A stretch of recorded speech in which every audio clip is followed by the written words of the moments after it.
Eu estava aqui conversando com o mestre Moisés, com o chefe Moisés, e a gente estava falando aqui das gafes do molho bechamel. Ah, é verdade. Ai, hoje aqui, cada uma. Olha aqui, hoje você vai aprender a fazer legumes ao gratin.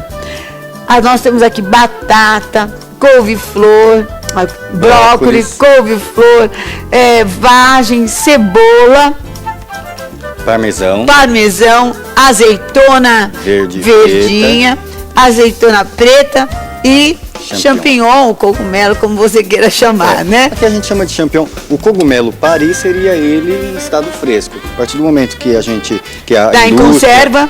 Aí já é champignon. Já é champignon, tá vendo? Olha aí, ó, aqui assim você só aprende. E também a gente vai fazer o famoso molho bechamel. Isso. Que é o molho branco que a gente chama. O molho bechamel é um molho base. Tá. Aí, na verdade, como a preparação se chama legumes ao gratin, então nós vamos transformar o molho bechamel no molho gratin, que tanto o bechamel quanto o gratin são molhos de origem francesa. Gratin, tá? Você escreve gratin, se escreve gratin, mas pronuncia gratin, porque o in, esse último prefixo, o in pronuncia an. O an que é em francês, em francês pronuncia an. É isso aí. Tá? E como é que é? Como é que a gente faz isso? Bom, vamos começar... Eu já vi que você pegou as batatas e fatiou. Já fatiei elas, deixei de molho. Na água, para não escurecer, né? O que pode ser feito também, que é o branqueamento. E isso pode ser feito com todos os legumes, pode ser feito... O que é branqueamento? O branqueamento é um processo que você faz com legumes, que consiste em mergulhar ele em água fervente, mas a água tem que estar fervendo mesmo, de verdade, borbulhando, durante 1 minuto, e depois tirar da água fervente e imediatamente colocar na água gelada com gelo para cessar completamente o cozimento. E aí, inclusive esses aqui foram feitos o branqueamento. Pode ver que o verde dele é bem intenso, né? Então, o que acontece? Quando você faz isso, você cessa o cozimento, aí o verde, ele realça muito mais o verde, ele fica bem verde, né? Bem mais bonito, pode ser também com as verduras, por exemplo, com a escarola, com espinafre. Faça isso, aí vocês vão ver que ele vai ficar bem mais verde e também mantém todas as características organolépticas, que é, né, tanto a cor, que eu já falei, como o sabor, mantém mais. Olha só, então olha, 1 minutinho, põe a água bem fervendo, jogou lá o legume, deixou 1 minuto, depois aí na água gelada. Tira. Direto na água gelada, com gelo. E outra coisa, além de manter as características organolépticas, mantém também os nutrientes. Além disso, aumenta o prazo de validade do produto. Então, por exemplo, essa batata. Para fazer isso, então, para congelar. Tanto para congelar, como para mesmo na refrigeração. Isso aqui amanhã já não ficaria boa. Mas se eu fazendo o branqueamento, ela mesmo sem estar na água, ela não escurece mais. Se eu deixar fora da água, ela escurece. Aliás, essas batatas que a gente compra no mercado, congelada já em bastão, ela foi feito isso, que a gente compra e já joga direto na fritura. Ela foi feito isso, só que ao invés de água quente, foi usado gordura quente e depois água gelada. É o mesmo processo, é o branqueamento. Tá vendo? Olha quanta coisa você já aprendeu aqui hoje. E agora vamos fazer Primeiro a gente vai fazer o molho bechamel, tá? Então o molho bechamel, a gente precisa de manteiga. Começa com a manteiga. Uma colher? Aqui, tá? Mas pela minha habilidade eu acabo fazendo bem a olho muito facilmente, e na verdade não é tão a olho porque eu tenho a colher. Só que aqui eu cortei o tablete da manteiga em 4, então aqui deu um pouquinho mais, na verdade 50, 60 gramas, que equivalem você pode colocar 4 colheres de sopa rasa ou 2 colheres bem cheias. Tá bom. Tá? Então, ó, esse tanto de manteiga, vou colocar mais um pouquinho.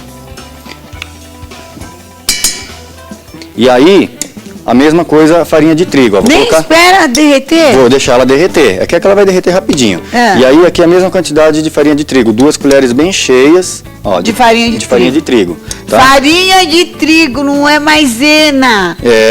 O que o povo aliás, não é amido. Amido de milho. O que o povo costuma fazer é com amido de milho, né, e leite, vira um mingau. Mas o sabor não é o mesmo. Não fica farinhento. Ó, então, aqui a gente coloca, né, a manteiga. Bom, eu já vou colocar aqui a farinha do lado, porque essa manteiga ela já está derretendo, né? Então, ó, vou colocar a farinha. 2 colheres de sopa bem cheias de farinha de Então, trigo. a quantidade de manteiga é igual à quantidade de farinha. Isso. Tá bom? Para facilitar, para cada litro de leite que for utilizado, pode colocar em torno de 60 gramas de manteiga e 60 gramas de farinha, tá? Só que é o seguinte... Pra cá é vai 1 litro de leite. É 1 litro de leite, Só que vai depender também da textura que você quer o molho, para a finalidade que você quer ele. Tá. Se você quer ele mais grosso, mais ralo, então eu diminuo ou aumento a quantidade de farinha. Tá bom. Tá bom? Bom, então eu coloquei, ó, a farinha já derreteu bastante. Aí eu devo usar sempre esse... misturador. Isso daqui a gente chama de fouet.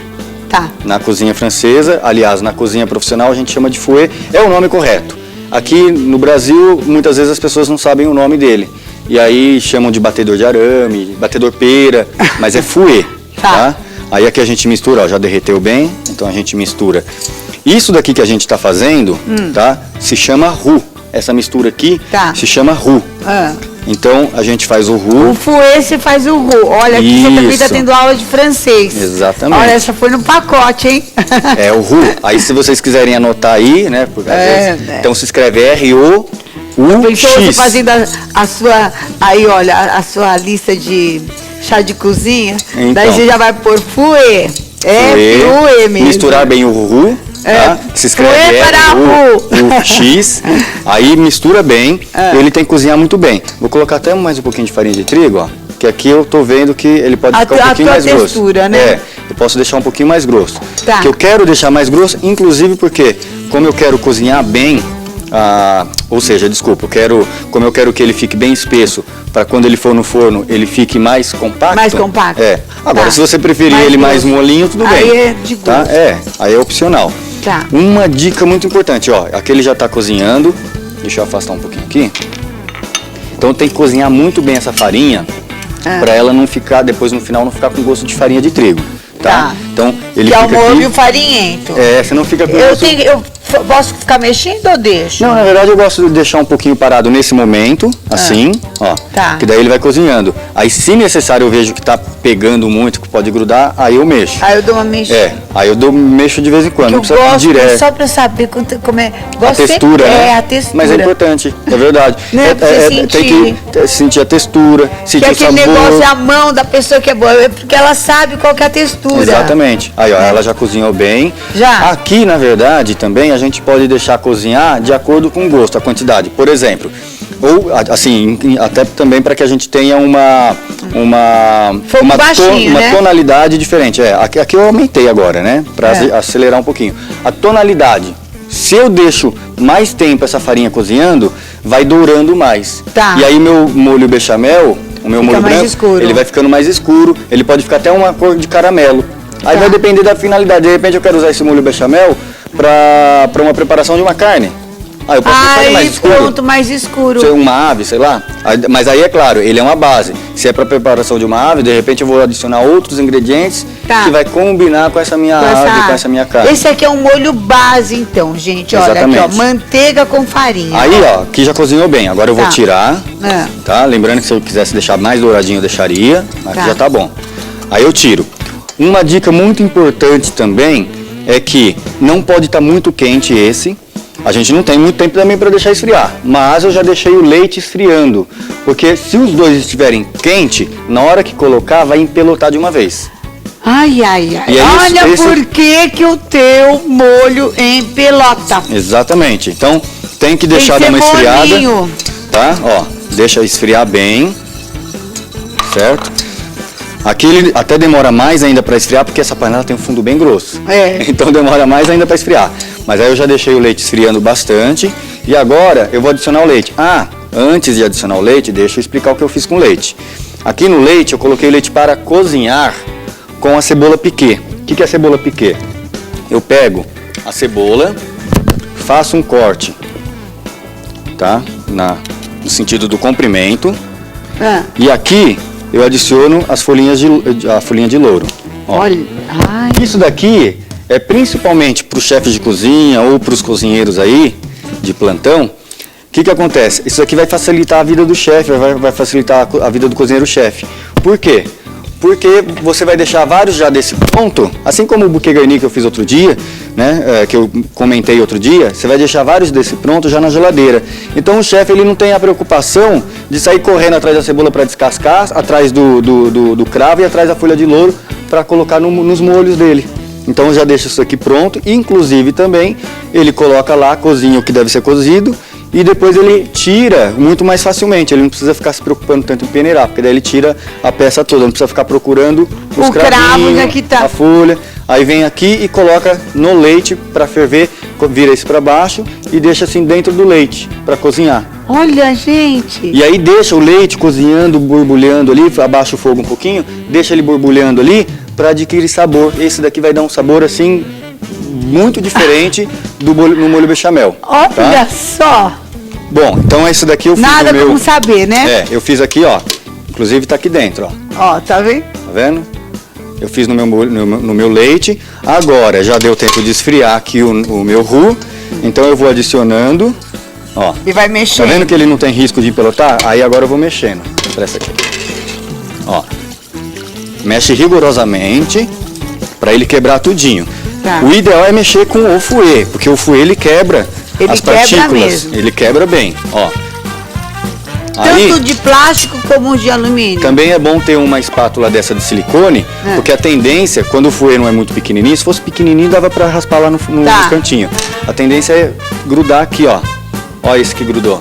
Tá. Se você deixar esse grudado, vai criar pelota mesmo assim. Então você tem que tirar esse para quebrar agora também, ó, com o fouet. Raspa os cantinhos e aí continua.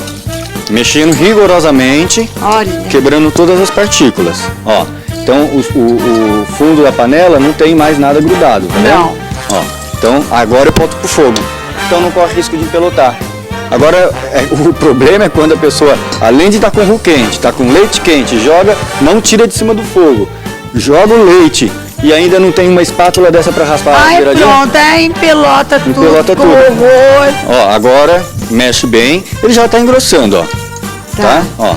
Já tá engrossando, ele tá até bem amarelinho. Tá uma belezinha, né? Tá. Vou colocar mais um pouquinho de leite. Aí. E agora, isso. Agora vamos deixar ele cozinhando um pouquinho, que eu vou dar continuidade, eu já tenho um pronto. Depois a gente volta para esse para mostrar o tempo. Tá bom. Né? Ó, eu tenho esse prontinho aqui. Esse daqui, isso, vai dando uma mexidinha. Esse daqui que já tá pronto, eu coloquei nele já os outros ingredientes. Daqui a pouco a gente coloca naquele, mas eu já vou montando. Aqui tem o parmesão. Ai, que delícia. E tem os ovos. Ah, quanto? O bechamel, ele para aqui. Ele para essa aqui. Textura. Isso, agora vamos colocar mais um pouquinho de leite. Olha só como ele tá ficando bem grosso. Tá. Vamos mostrar pro pessoal lá de casa ó. Olha a textura como ele fica, ó. Tá vendo? Você tá vendo? Vai acrescentando. E vê que ele não empelotou. Não, lisinho. Ó, continua lisinho. Aí vai colocando mais leite e mexendo rigorosamente. Lembrando que tem que colocar o leite aos poucos. Não adianta querer jogar também tudo de uma vez. De uma vez, tá? Eu vou aqui. Aí vai mexendo. E aqui, ó. Então o bechamel, ele acaba aqui temperando esse molho com pimenta do reino, sal e noz moscada. Aí acabou, tá pronto o bechamel. Depois eu dou continuidade para fazer um derivado do bechamel, que é o gratin. Então o que eu vou adicionar no gratin? Eu vou adicionar parmesão, que eu já adicionei nesse. Vou adicionar... bom, vou colocar um pouquinho de pimenta aqui que eu deixei para colocar agora, para não pegar muito. Bom, aí... Bem pouquinho, você viu? E eu vou adicionar os ovos. Para cada litro pode ser 2 ovos, 3 ovos. Inteiros? Tá? 2 a 3 ovos inteiros. Tá? Aqui a gente tá usando 2 ovos. Então olha só. E aí eu já posso ir montando. E aqui eu já ponho mais, não? Eu coloco mais um pouquinho. Olha só como tá lisinho, tá lindo esse molho. Ai, nada como ter um ajudante também. Olha só. Viu? Que belezinha que tá. Não, esse molho... Ah, tá vendo? Obrigada. Não, tô até aceitando aqui elogio. Parabéns, olha só. Não basta ser nutricionista, tem que cozinhar.